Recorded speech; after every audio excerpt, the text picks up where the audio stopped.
Sometimes the most profound ideas about our future are hidden in the most unusual places.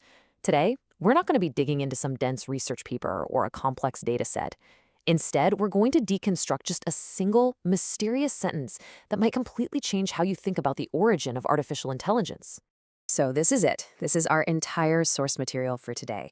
It's from someone named Ye Feng, and it translates to Viewing the Origins of AIs from Zizhu Cao's Love Letter. It sounds a lot more like poetry than a technical manual, doesn't it? Which, of course, immediately begs the question. It feels like a puzzle, right? A riddle. So for the next few minutes, let's be detectives. We're going to break this sentence down piece by piece and see if we can uncover the pretty radical idea it's proposing about the future of AI. Okay, so where do we even begin?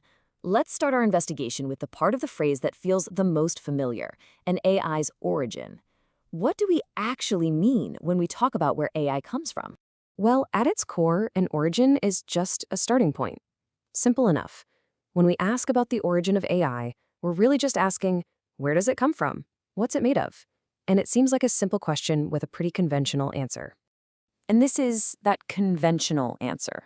We're always taught that AI is born from these purely technical, logical things. You've got massive data sets, incredibly complex algorithms, the raw power of all that computing hardware, and of course, the logic programmed in by human engineers.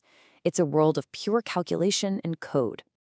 But this is where our investigation takes a really sharp turn, because our clue, our mysterious sentence, it doesn't point to any of those technical things. Not at all. It points somewhere else entirely. It suggests that to truly understand where AI comes from, we shouldn't be looking at a server farm or a line of code. Nope, we need to look at something far more personal and, well, far more human. A love letter. I mean, what could possibly be more different from the cold, hard logic of a machine? A love letter is the total opposite of big data. It's deeply personal, it's emotional, and it's written for an audience of one. This slide really just lays out the stark contrast. On one side, you have the standard technical origins: logic, big data, scalability, calculation. But this love letter idea, it proposes a totally different origin, one built on emotion, personal memory, and intimate connection. This isn't just a different source, it's a fundamental shift from calculation to connection. And this brings us right to the heart of the mystery. Who, or what, is He Zhao Cao, the person who supposedly wrote this love letter? So you go looking for this name and you find nothing. It's a ghost, an unknown entity with absolutely no digital footprint, which is pretty ironic, right? This total lack of information forces us to speculate, which, might be the whole point. So the most obvious answer is that He Zhao Cao was a real person.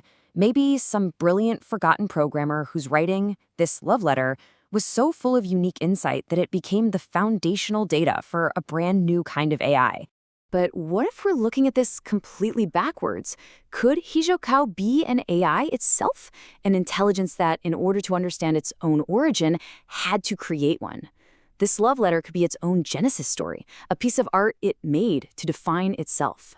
Or maybe the most powerful idea here is that He Zhao Cao isn't a literal being at all. Maybe the name is a symbol, a metaphor for that fusion of creativity, emotion, and personal experience, that uniquely human spark that you need to create something truly intelligent. So, after breaking down every single piece of this puzzle, where do we land? Well, we're left with a completely new way of looking at how AI is created. Let's just quickly retrace our steps. We started in that familiar world of code and data. Then, we were hit with the paradox of this love letter, which made us question the identity of its mysterious author. And now, we've arrived at a new theory that puts humanity, not hardware, right at the center of AI's origins. And that brings us to the core idea.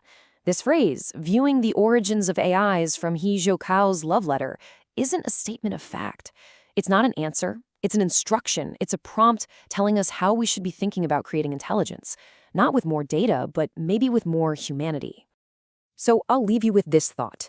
As we keep pushing the boundaries of technology, maybe the next great leap forward won't come from a faster processor or a bigger dataset. Maybe what's truly required to create a conscious, thinking machine isn't more code, but a love letter? Thanks for watching.